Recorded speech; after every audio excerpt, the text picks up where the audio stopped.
Now we connect to our management side. We need to type our username, it's admin, and a password, which is VPN123. That's what I have defined, and the server name or the IP address. And it's going to be the same IP address as we would place it here. So I'm just gonna copy that from here. So far, this is the only address I have on my device. And then we're gonna log in. We're gonna log in there.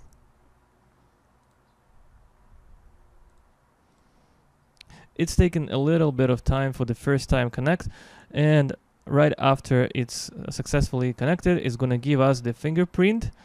So you can compare. Honestly, this is done for security reasons. There is a command in CLI where you can check your fingerprint, and if it matches, it's fine. You connect into a proper management server. Then we are proceeding. Perfect. We have successfully connected to our management server. And right away we see a screen, what is new in R80.40. You can read through that if you want to. I'm gonna close that, and I want to walk you through main stuff that's going on here so we can start working with that. So first of all, we have our general page, which is called Gateways and Servers. This is where we have all of our management servers, all of our gateways that we are adding into our Checkpoint ecosystem. You can see the version of the device, you can see the IP that we have, the active blades, the hardware name. In our particular instance, it's an open server since it's not an actual appliance. This is CPU usage, how much CPU is being used, and recommended updates. Anyway, down below we have a status which saying license status is not activated, which we will activate. I'm gonna walk you through the process of licensing, and we can see our device, our memory usage, our CPU usage, and so on. On that page as well, we have a monitor options which we can click and see important information about our device, if it has any error messages, licensing issues, and so on, and the policy that's being installed on the device. Anyway, as you can see, it has a licensing warning saying it's not a real license, it's only a trial license, but we're gonna upgrade it to evaluation license, which you will be able to do so as well. Anyway, I'm not gonna wait for that. I'm not gonna waste time on this. Anyway, we're gonna move to our security policy. This is where we have what is the most important thing in Checkpoint environment. This is where we deploy policies. This is where we block traffic based on source or destination, or on a port, on source port and or on destination port. We have two types of policies here. We have access control, which includes firewall policy, access control list. It also includes URL filtering. We can block traffic based on its category. Let's say it's gambling. We can block a whole category for a specific user, for a group of users, you know, for everything we define here. We have a threat prevention policy. Threat prevention policies are everything that has to do with signatures, with some sort of attack. It includes blades like IPS, antibot, antivirus, threat emulation, and threat prevention. You can check this if you double click on the rule or click edit. You're gonna see all available blades that are related to threat prevention. Okay, so it's IPS, that's fully reliable on signatures, antibot, antivirus, same on the hash sum, that's being stored in the cloud, and then we download it to our device. Threat emulation, threat extraction. Anyway, as you can see, it's all right here, all our policies. Apart from this, we have a NAT section where we can translate the traffic based on source or destination. There are two ways how to do that. It's not that quick to explain. I talk more about it in my CCSA course. Anyway, so the next thing is logs and monitor. You're gonna use it a lot, especially if you're working not especially if you're working with Checkpoint, you're gonna use it a lot. You go to logs, and it has like a Google type of search. You can filter it by blade, you can filter by source, by destination, by port.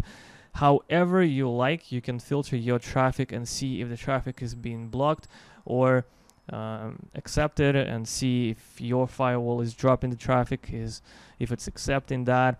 It's really important to be able to use it properly. So how it works? Let's say you want to filter traffic to see. Oh, as you can see, I don't have enough space anyway. Anyway, so let's say you want to Google, you want to try to ping 8.8.8.8. You just filter DST and that address, and you will be able to see all the traffic that's going on there. I don't have anything here since I haven't pinged it yet.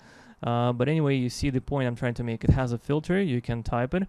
You can filter it by blade. Let's try click blade, and then we choose firewall. It's giving us options what to choose from, right? We're gonna choose our firewall blade and see if we have any traffic here. We don't have any traffic here because we don't have a policy installed. By default, it doesn't have any policy. In order to first install the policy, make sure you go to your access control policy, and it's saying drop. You want to accept, because if you drop everything, you will not be able to connect to your device. And then click logging, so you can see the stuff in the logs and monitor. If you don't have logging, you will not be able to see anything. All right, so we have changed something, right? We have changed something in our policy. Right now, the device, the management server doesn't know about this. Everything that's happening right now, it's happening on in our FAT client. In order to push the information to our management server, we have to click the button right here, publish. Once we do that, all of these changes that we have made, it will be published to the database of the management server. Anyway, so we publish that, we update the database, but at that point, our gateway doesn't have the policy. Only our management server knows about it. In order to deploy that policy to our gateway, we need to click install policy. Okay, we click install policy, and there are two options we can choose from. We can install either access control policy. Remember, I mentioned this is the policy based on either host or destination, source port or source destination, or application or URL filtering. So right now we haven't changed anything to threat prevention. We're going to disable that and only install access control. Let's do that. Let's try and do that. Okay, so right here in the left corner on the bottom, you're going to see your progress, your policy installation progress, and see if it's being installed successfully or unsuccessfully. If there are any errors or issues, you're going to see a warning or a red cross where you have to see what's happening, what's wrong with your policy. But I'm pretty sure everything will be all right.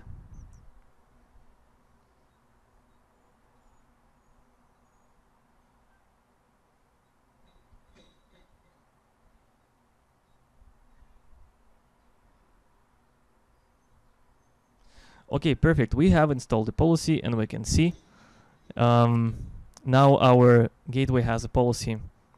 We can actually try and play around with logs and monitor again and try to filter by blade firewall to see if we have any traffic now.